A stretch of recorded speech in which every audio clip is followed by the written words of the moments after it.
Hi everybody, we're just going to do a little painting today in monochrome. All that means is one single colour. I'm using ultramarine blue, but purple's good, browns are good,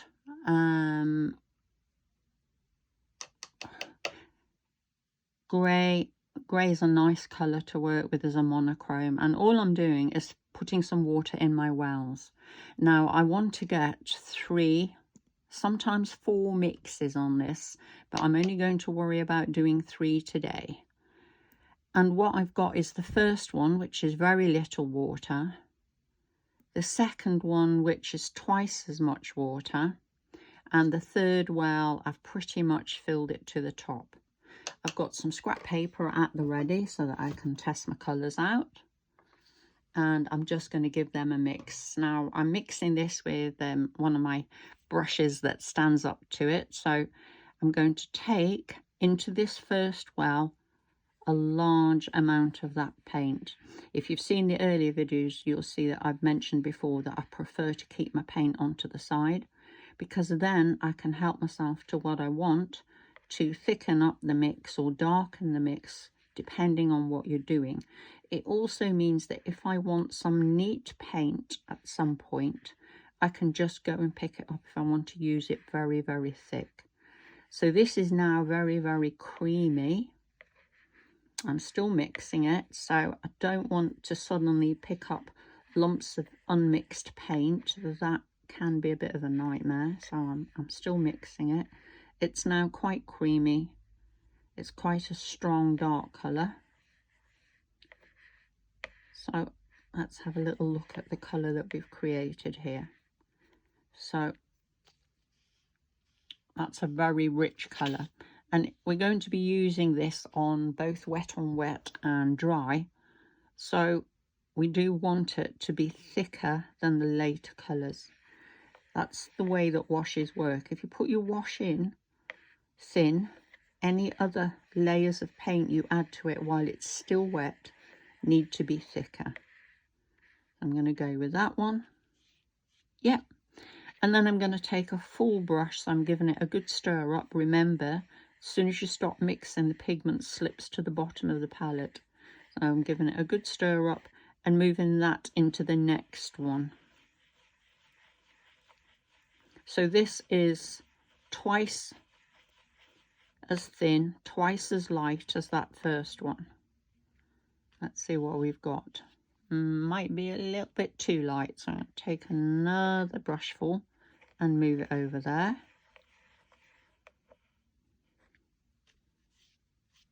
Yep, that's pretty good. And then finally I'm going to take a brushful from here and move it into this one. This is the most pale. This is a very watery one. So don't forget, have your tissue on standby or your cloth.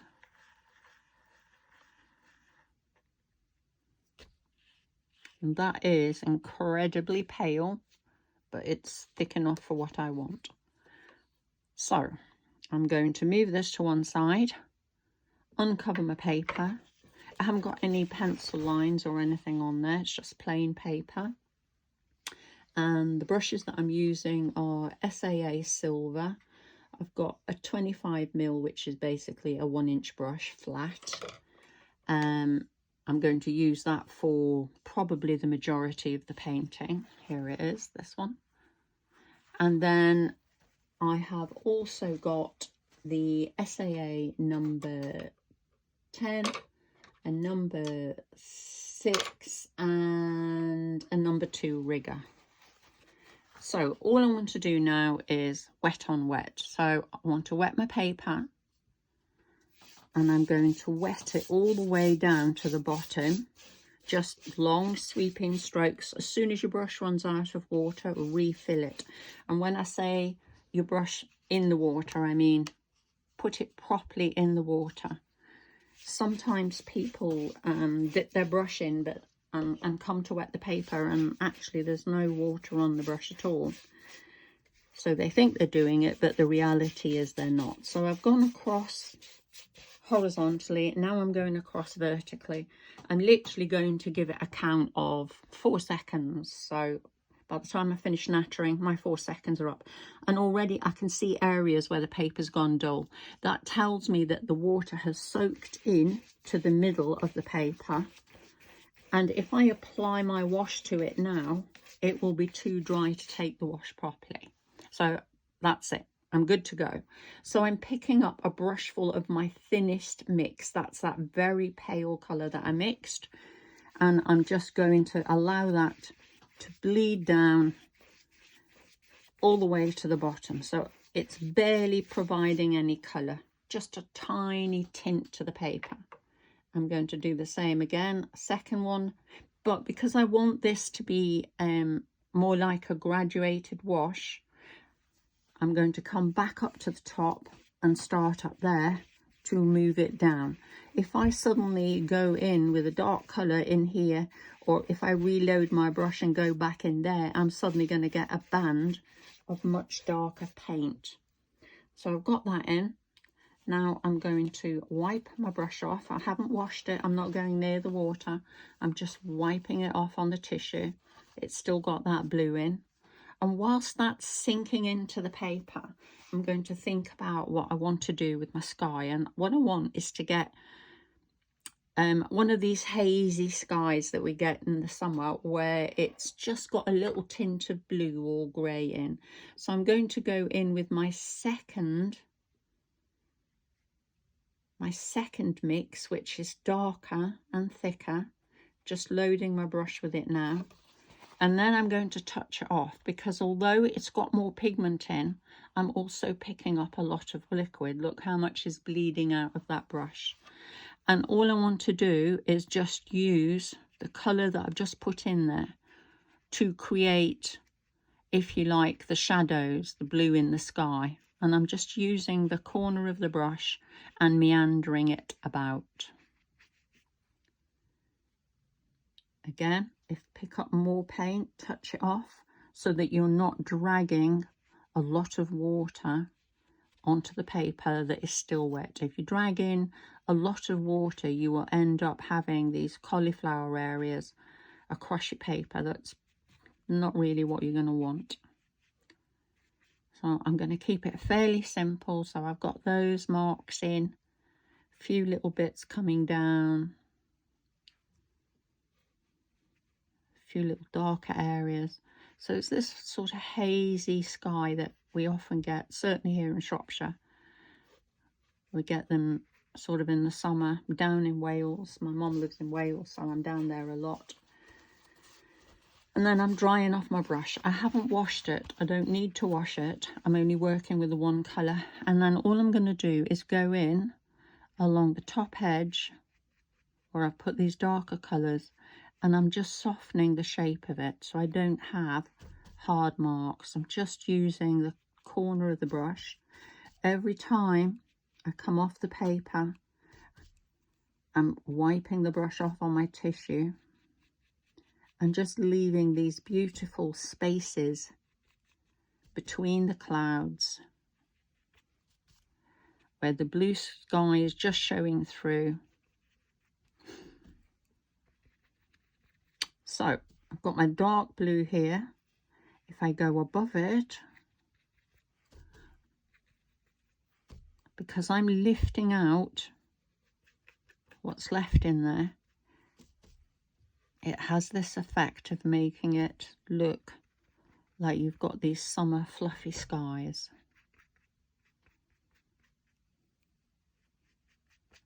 It's nice and soft and gentle. So I'm quite happy with that. Now for you, you want to dry your paper completely before you do the next step. I'm not going to, because of the time factor. So what I'm going to do is just take my brush, I'm drying it as much as I possibly can, and then I'm just going to create the shapes, just lifting out with my brush some areas. If there's more water left, I think that'll be fine. So all I'm doing is using the dry brush to suck out the excess water where I want to paint. And then I'm going back in, I'm loading my brush with that second well of colour. So not the strongest one and not the weakest one, the second well. And then all I'm going to do is look for that dry area and wiggling the top of my brush. And by wiggling, that's exactly what I'm doing. If you look, I'm just allowing that top edge to wiggle. Because this is thicker and I've dried that area off, it's not going to bleed into the sky. But if you don't dry it off before you try and do this, you will find that your sky will bleed upwards, or rather your hill will bleed upwards. And now I'm just very softly stroking, still with the same brush. I've just dried it off some more just to make sure that if I pick any water up off the paper, I'm not putting it back on where I don't want it. So I've got this nice soft look to the background. So I'm going to go in again, and this time I'm picking up that same colour, but this time I'm picking up a corner of the dark. So let me show you how we do that. So here's my palette. So I'm picking up that same middle colour, not too much, but then I'm also picking up a corner of the darker one. That's all I want. That is all I need at this point. Again, I'm going to touch off excess because I want this to sit on the paper. I don't mind it bleeding a little bit, but I don't want it to be running all over the place. So I'm keeping it quite controlled. I'm going to take that up there. Again, as you can see, I'm wiggling that top edge of my brush. So here we are, top edge of the brush, wiggling it, which is giving me that nice shape on that top there. I have got a little bit of a run there, but not too bad. So underneath here now, wiped my brush off. I'm going to catch straight underneath that bottom edge and just pull it across. I want to get this to look slightly, almost like it's a little bit misty in the distance. So I'm just coming in, corner of the brush, just creating a few little touches in here with the corner of the brush. It's picking out paint, leaving paint behind. So I'm getting lights and darks, even though it's all just blues.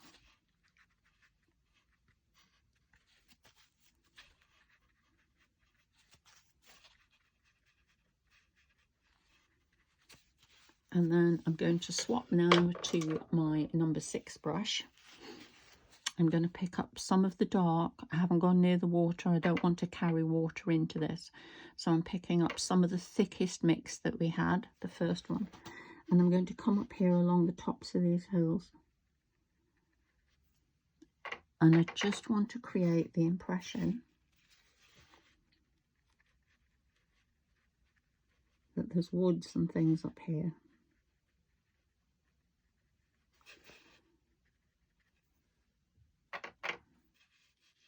Not too much paint, less is best. And then some of these, I'm going to take them down. So here we've got a nice dark area, so I'm going to work with that, bring it down.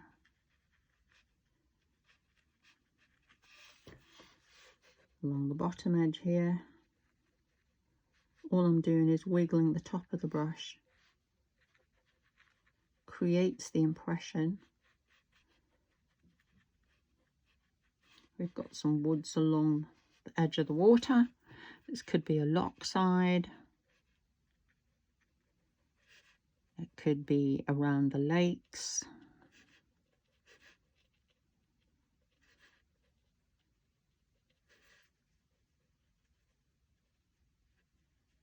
It just creates this impression that there's something going on here.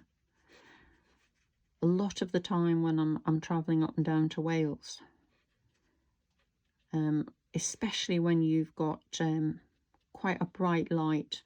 The trees and everything, they're very silhouetted against it. They're just shapes, they're just dots on the landscape. Your brain tells you what they are because you know that they're trees, but they're just shapes. So all we're doing is using that and creating some shapes along the bottom edge, softening them along. Can have some more coming down here, just a few little dip dots just coming down. So you've got these lovely woods. Side of the brush, just pull up. As we get further out, they get more indistinct. So that'll do. We've got some nice areas there. I will just come and pull a few more over here. Just little lines really. Touch underneath it, soften it in. So now we've got this wonderful forest on the hillside.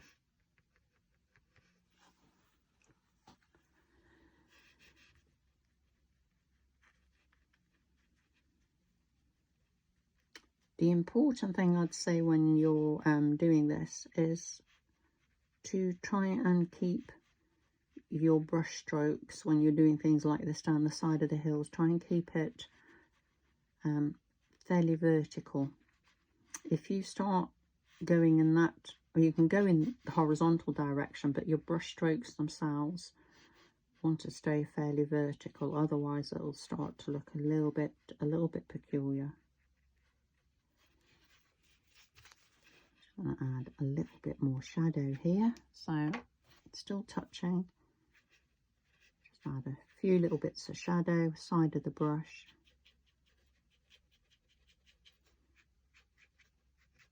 I've got some nice lights coming through, a little bit of shadow down here. And then all I'm going to do for the bottom here, for the water, is back to my flat brush.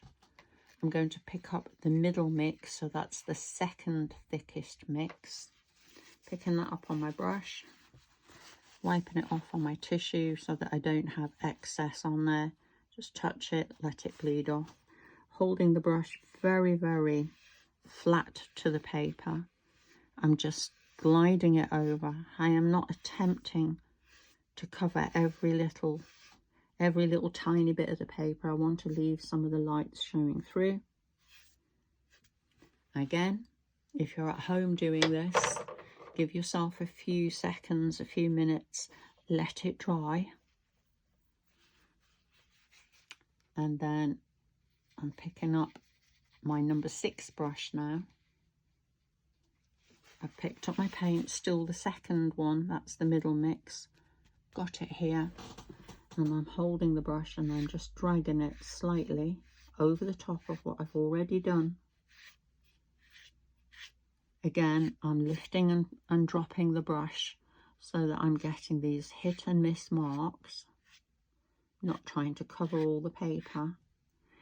But what you're getting now is the shadows and lights and darks forming on the water. So excess paint off, glide the brush over. Again, try and keep your brush horizontal. Use the bottom edge of the paper to judge it and drag it over.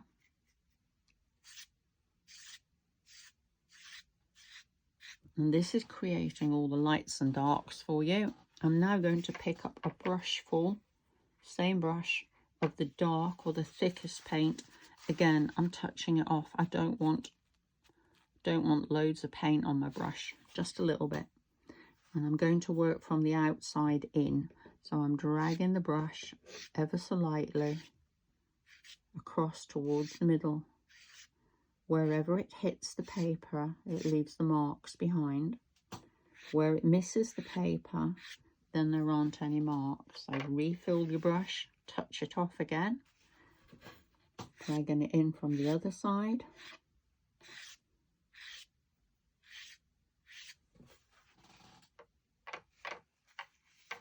It's quite laborious dry brushing, but it's well worth it.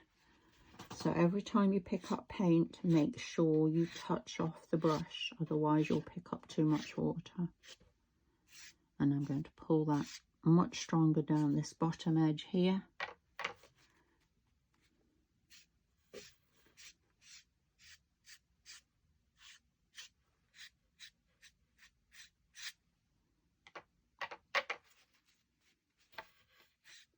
So we've actually got quite a nice misty in the distance, almost faded away. And then we've got the colours coming through. So I've still got plenty of my thick paint left. So I'm going to take that, and then off from the side of the painting here, I'm going to create the impression that we've got maybe a tree that's coming up and across. I'm using my thickest paint, still touching it off because I don't want to pull water onto the paper.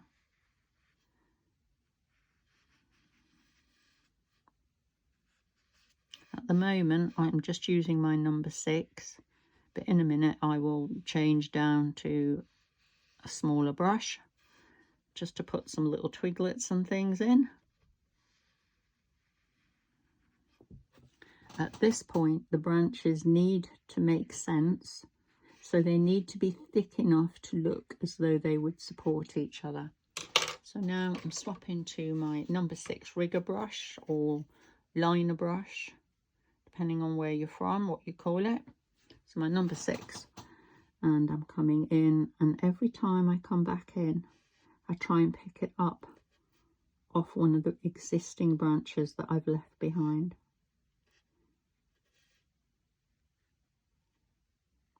And don't get too picky with it. So here, let's just pick this back up.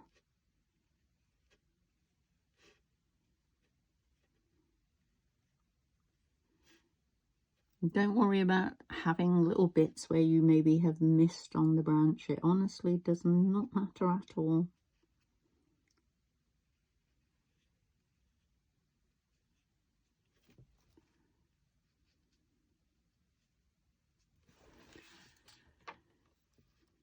Let's join that one on because he looks like he's got left behind somewhere.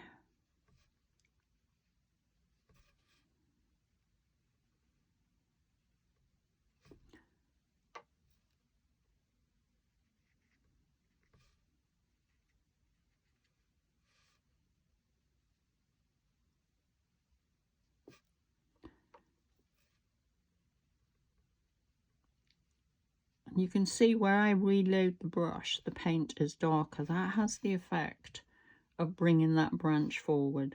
I'm going to darken this down a little bit more here. So this is where, when we left a little bit of the paint, the neat paint on the side of the tray, this is where that comes in handy. And you've got to remember, if you paint this, if you put this in a mount, a lot of this will disappear. Now I'm going to carry on with my rigger brush, touch it off, and all I'm going to do is drag that rigger brush with some of that leftover paint in it over these branches. Anytime you reload, touch it off. So I'm just going to drag some of this in. Move your angles, try and follow your branch shapes.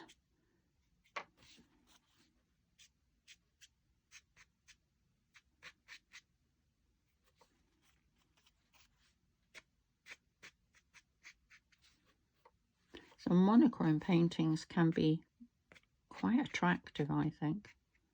I'm putting more paint on down here. One, there's a bigger, darker background to it. But 2, it's not so directly in the light. So here, just going to get some over here. Get a little bit more darker in the middle here.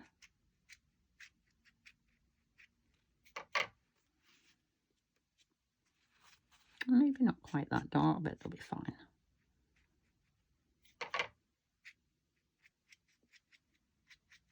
And remember that When trees grow, they're not like people. They just grow. They don't worry about what they look like. They don't worry about if their branches go in the same direction or opposite direction. They don't have an identity crisis because things don't work out how they had in mind. They just grow. Right, I think that's enough. Put a little bit down here.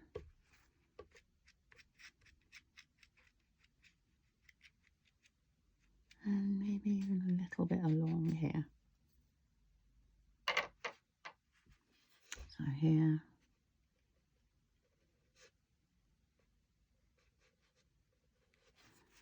These little touches, they're quite nice. They just move your eye around the painting.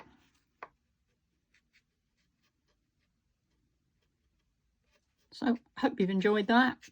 Any problems, put a comment, please share, please like, and if you don't already subscribe, please do. Thank you. Bye.